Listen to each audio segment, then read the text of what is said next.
우리가 생리장애를 접근하면서 아까 제가 앞에도 말씀드렸지만 어떤 생리장애는 어떻게 극복한다? 어떤 생리장애는 뭘 주면 낫는다? 이렇게 해석하지 마시라는 거예요.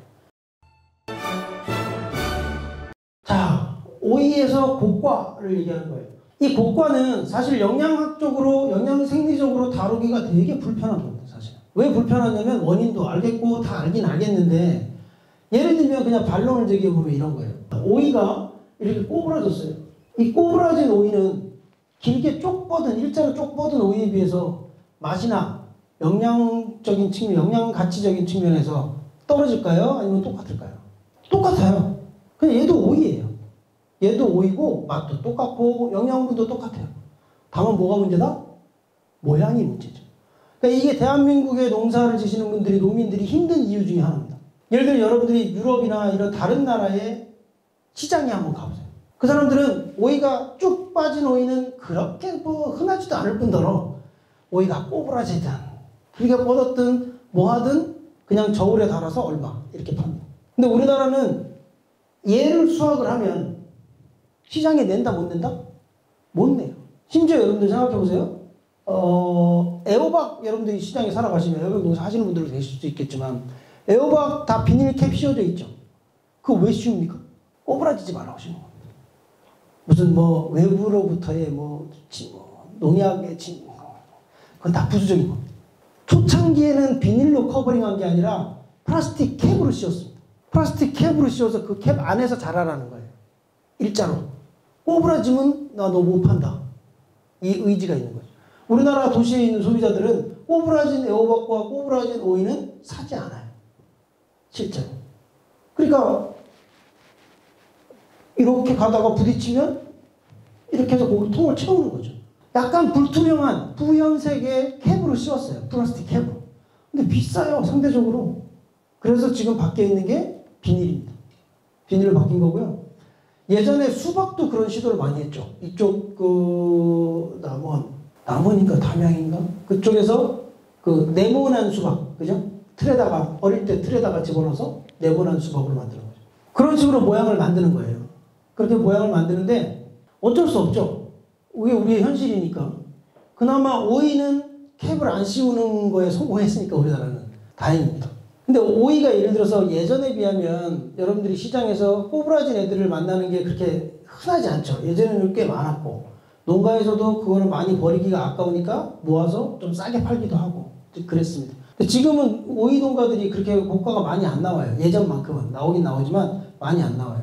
그게 이제 원리를 알기 때문에 그래요. 보시면요. 과실의 신장 속도가 좌우가 달라서 그래요. 이거는 옥신과 관련이 있어요. 옥신이라는 호르몬과 관련이 있는데 그 호르몬을 누가 영향을 주느냐, 밀항 요소들이 영향을 준다 이런 얘기들이 나오기 시작하면서 오이 재배에 이런 부분들이 상당히 많이 완화됐어요. 자, 신장 속도가 좌우가 다르다는 얘기는 뭐냐면요.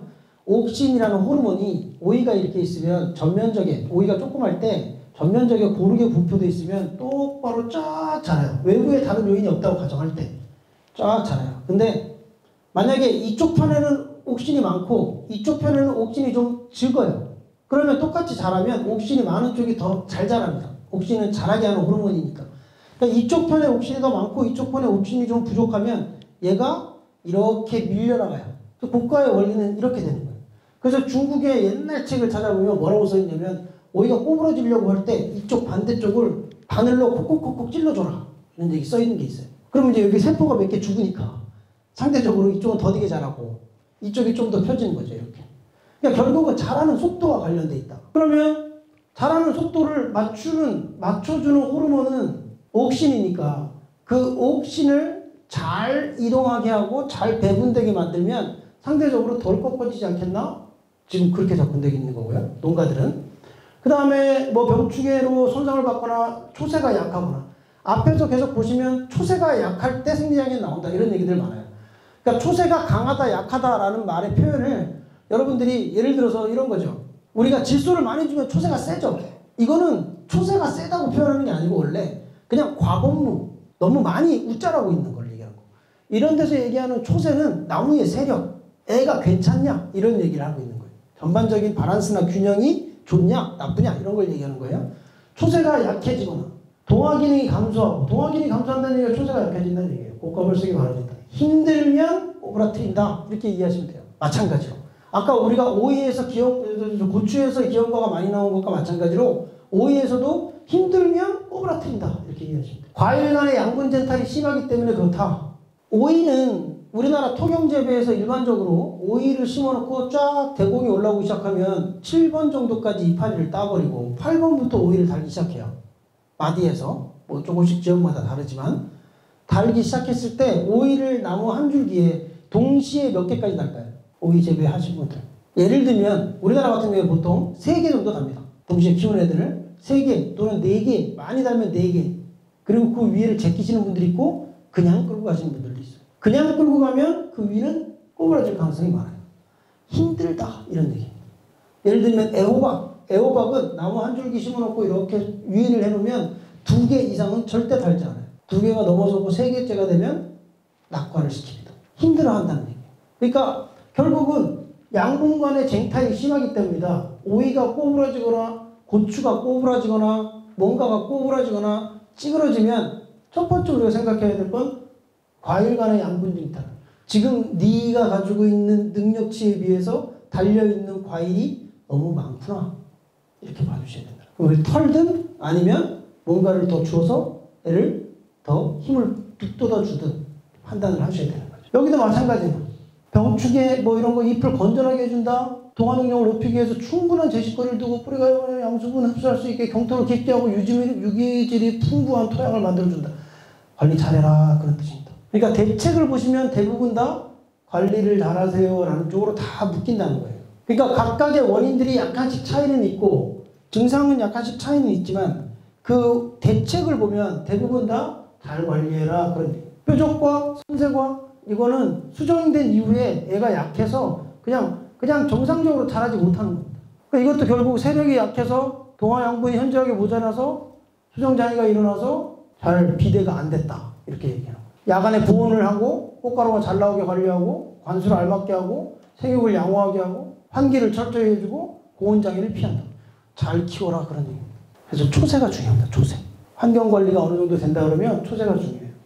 곤봉과 우리가 이런 것도 많이 보죠. 오이도 그렇고 호박도 그렇고 이렇게 밑에가 이렇게 되는 거는 그냥 원리만 볼게요. 원리는 가리결핍일 때 많이 일어난다. 토양 수분이 부족한 상태에서 많이 일어난다. 제가 아까 가리는 수분에 대한 능력치가 되게 좋다라고 말씀드렸잖아요. 그죠? 이게 무슨 얘기냐면 토양에 수분이 부족할 때 발생되는데 특히 가리가 없으면 더 많이 나온다. 가리가 좀 있고 가리를 잘 먹은 애들은 토양에 수분이 부족해도 어느 정도 버티는데 그렇지 못하면 나온다. 그런 얘기예요. 그죠? 자, 원리가 이런 거예요. 여기가 꽃 피는 데고요. 여기가 줄기예요. 여기가 꽃이 떨어진 자리예요. 여기서 수정이 탁 걸리면 차차차차차차차차차 이렇게 들어갑니다. 이렇게. 암술 머리에 꽃가루가 딱 묻으면 발화관이라는 게 생겨서 여기 수정이 딱 걸리면 따다다다다다 이렇게 들어가요. 이렇게 쭉 커져. 얘가 작을 때, 요만할 때, 이렇게 요만할 때 그때 얘기하는 거예요. 쫙 들어가서 이 끝에를 땅 치고 옆으로도 수정을 쫙쫙쫙쫙 하면서 쫙 내려 들어갑니다. 이렇게 옆으로 수정을 하면서. 그러니까 우리가 호박을 딱 잘라보면 씨들이 양쪽으로 있죠. 이렇게 동그랗게. 그죠? 이렇게 여기서 탕 하면 발화관이 쭉 가면서 수정 하면서 가요.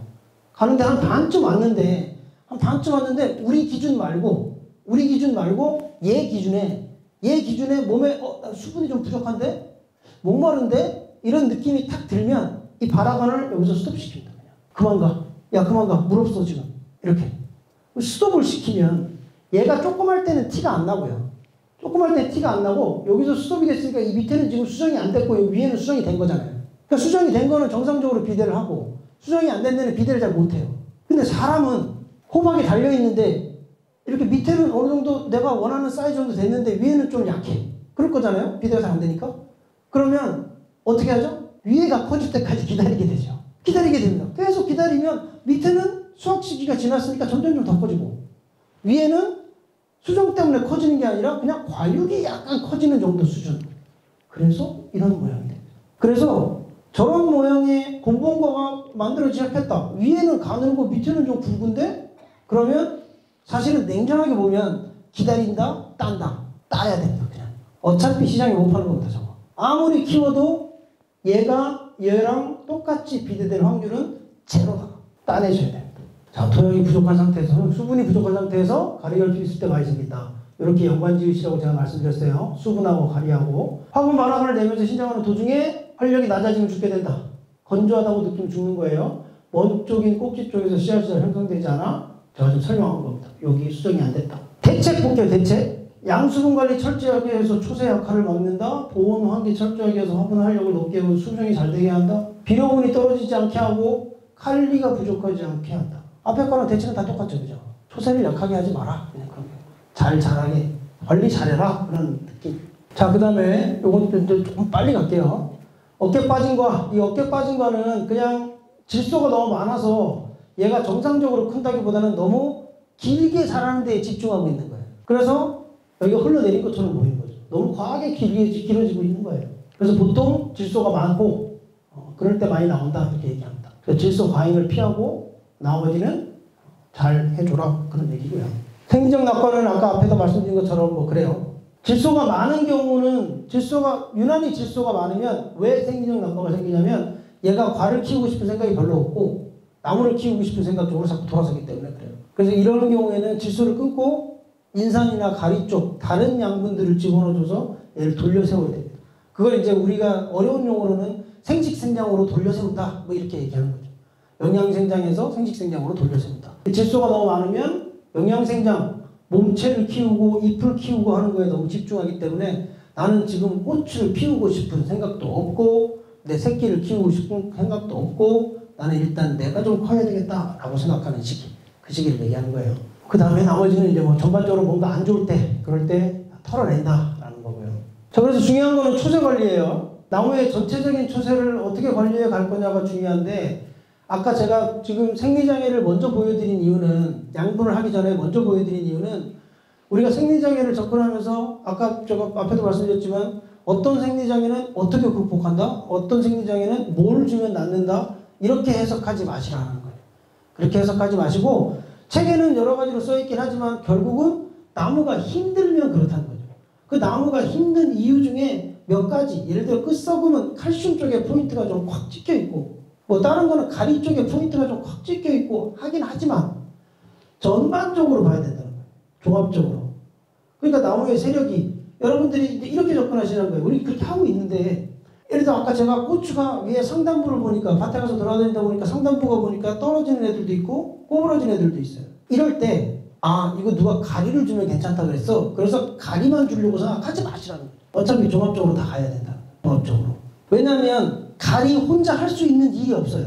이 영양생리를 들어가서 보면 가리 혼자 할 수 있는 일이 없어요. 질소를 집어넣으면 질소 혼자 할 수 있는 일이 별로 없어요. 근데 질소를 집어넣으면 잘 자라는 거 눈에 확 보이죠. 그건 왜 그러냐면 다른 요인이 생각보다 많지 않기 때문에. 근데 그 이외에 질소 이외에 다른 것들은 다른 양분들, 다른 요인들하고 막 결합돼서 움직이기 때문에 그것만 집어넣는다고 해결되지 않는다. 그래서 뒤에 다시 얘기했지만 여러분들이 결핍을 보실 때도 칼슘 결핍이다. 그러면 1차적으로는 칼슘이 가는 게 맞아요.